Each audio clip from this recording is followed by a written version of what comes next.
International border oiriba state Manipur gi Ngamkhei-Da Ahoba Leibana wildlife threat asi Maikei Anidagi Touri haina Central Forest Division gi DFO N Ganesh na fongdokkhre.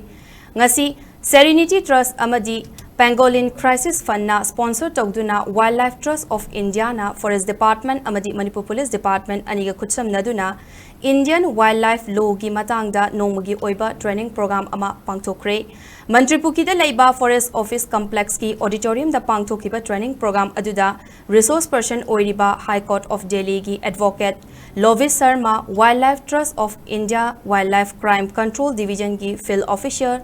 Harisha Sastri PR Anibu Central Forest Division gi DFO N Ganesh na ikai kumnaba utki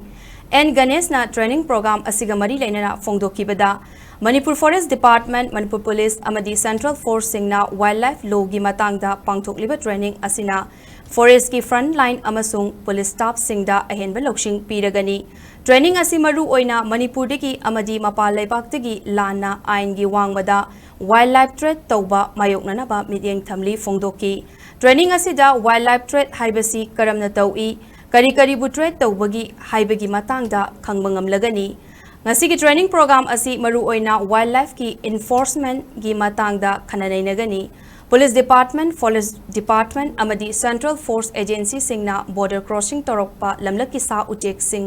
lalonba thengnarabadi Forest Department da pau piduna ain kaina lalonba thingba ngamgani haiki. So we should know what a range officer can do, what an ACF can do, what a forest guard can do, and in Wildlife Protection Act it is meticulously given.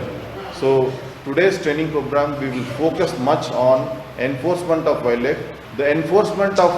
whatever crime it may be is a big challenge. Wildlife crime particularly, we need to make them aware, particularly the police department, the security agencies of the Assam Rifles and the army who are there guarding in the borders. We need to make sure that these are the people, particularly the customs as well, these are the people who are enlightened about what kind of trade is happening and in wildlife what are the species which has been traded.